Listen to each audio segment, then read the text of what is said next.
আরশের মালিক ডাক দিয়ে বলে, হাবিব আর কি চান, কি চান?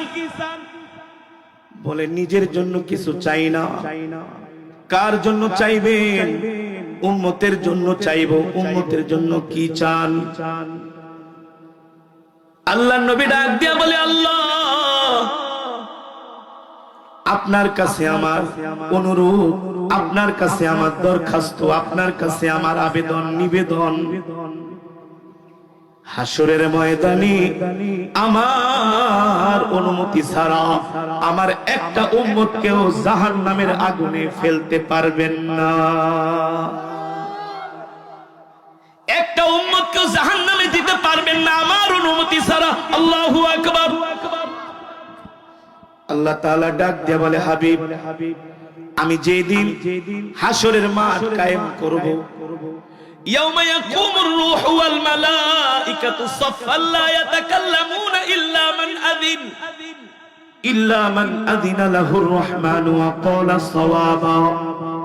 ও মুসলমান, কোরআনুল কারীমের 30 পারায় সূরা নাবার মধ্যে আল্লাহ বলছেন, আমি আল্লাহ যখন হাসরের মাঠ কায়েম করব, সব মানুষগুলো হাসরের মাঠে দাঁড়ায় থাকবে।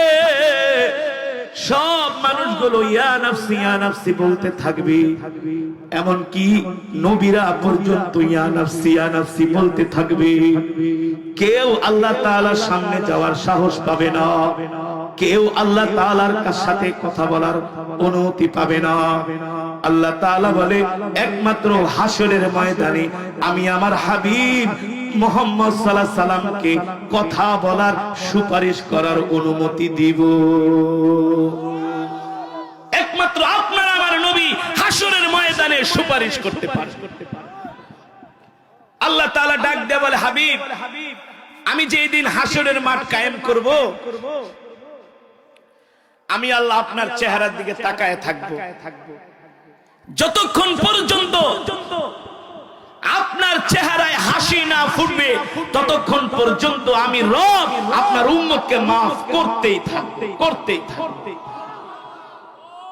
বুখারীর বর্ণনায় আসছে, আল্লাহ তাআলা যখন হাসরের মাঠ কায়েম করবে, সমস্ত নবীরা ইয়া নাফসি ইয়া নাফসি বলবে। সমস্ত মানুষগুলো উলঙ্গ অবস্থায় হাসরের মাঠে পাগলের মতো দৌড়াতে থাকবে।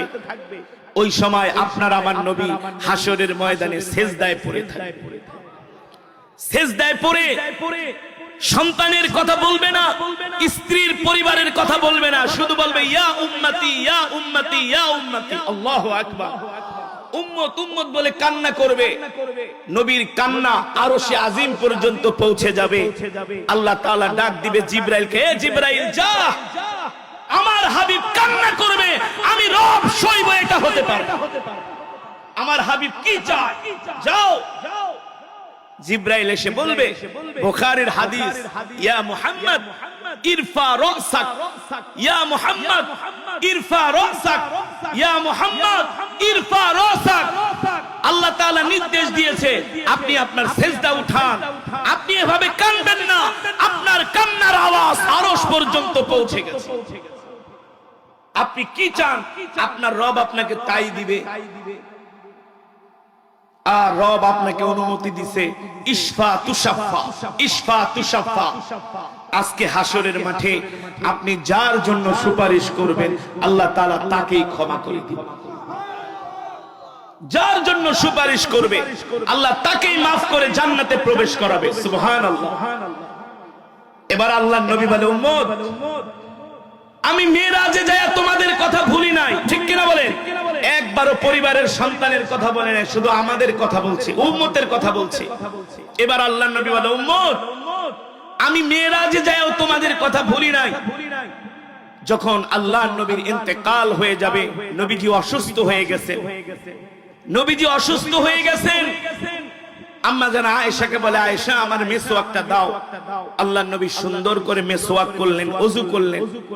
মেসওয়াক ওযু করে আল্লাহর নবী শুয়ে পড়লেন। হঠাৎ করে দরজার মধ্যে আওয়াজ, পাশে নবীজির স্ত্রীরা বসে আছে। হযরত ফাতেমাতুজ জাহরা রাদিয়াল্লাহু তাআলা আনহা বসে আছে। আল্লাহর নবী ডাক দেয়া বলে, ফাতেমা, ঘরের দরজাটা খুলে দাও।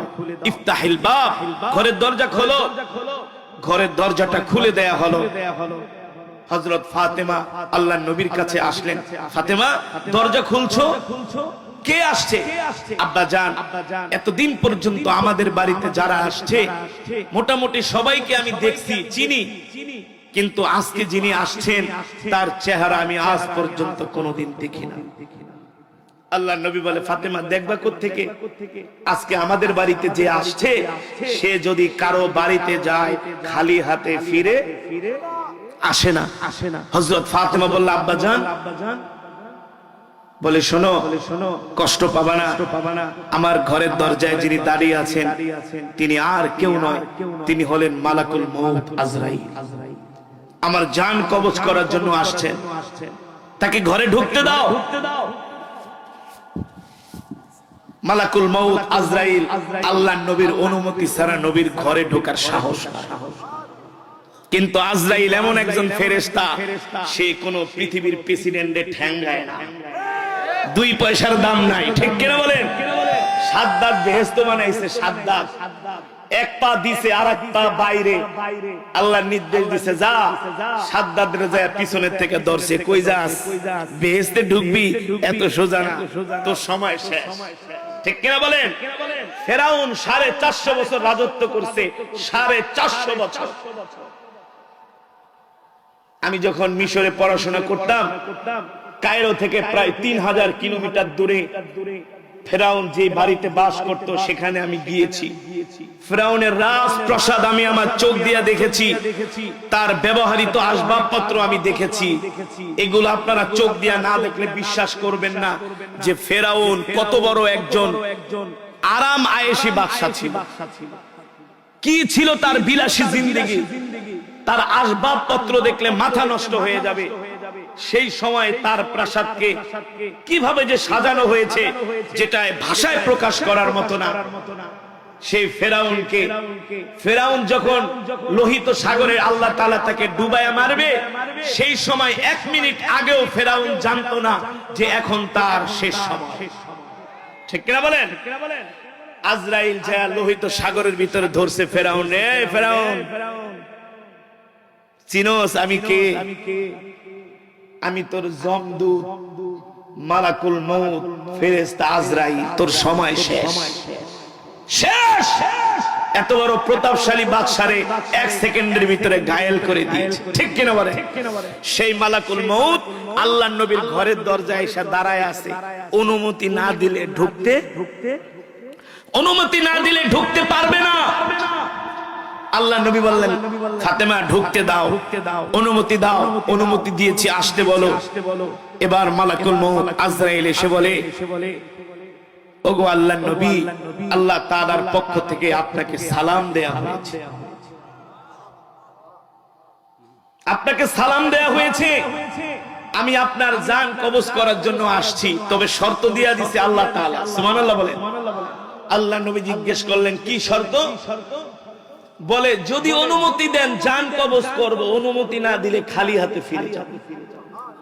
একমাত্র আমার নবীর ক্ষেত্রে আজরাইলকে এই নির্দেশ দেওয়া হয়েছে যে আমার হাবিবের অনুমতি নিয়ে জান কবজ করব, ঠিক কিনা বলেন? আল্লাহ নবী বলে, আজরাইল তুমি তো আসছো আমার জান কবজ করার জন্য, আইনা আখি জিবরাইল, আমার ভাই জিবরাইল কোথায়? বলে, কেন?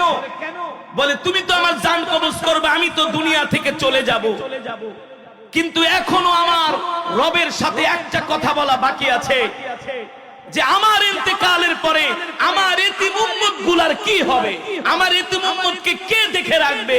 আমি এটা না জানার আগ পর্যন্ত আমি আমার জান কবজ করার অনুমতি দিব না। কে বলছেন? আল্লাহর নবী। সুবহানাল্লাহ বলেন। আল্লাহর নবী এই কথা বলার সাথে সাথে হযরত জিবরাইল মালাকুল মউত ফেরেশতা আজরাইল বলে, ওগো আল্লাহর নবী, আপনি জিবরাইলের কথা জিজ্ঞেস করছেন। হুয়া ফিস সামাইল উলা, জিবরাইল প্রথম আসমানে, দুনিয়াতে নাই। আল্লাহর নবীর জবান থেকে এই কথা বের হওয়ার সাথে সাথে হযরত জিবরাইল 70,000 ডানা জাপটায়া আল্লাহর নবীর সামনে আয়েশা হাজির হয়ে গেছে। হযরত জিবরাইলের চোখে পানি। আল্লাহ নবী ডাক দিয়া বলে, লিমা তাবকি ইয়া জিবরাইল, এ জিবরাইল আপনি কাঁদেন কেন? জিবরাইল ডাক দিয়া বলে, গো আল্লাহর নবী আমি কাঁদি, আপনি কাঁদেন কেন? বলে, আমি কাঁদি আমার উম্মতের জন্য। আপনি কাঁদেন কেন? জিবরাইল বলে, আমি কাঁদি আপনার জন্য।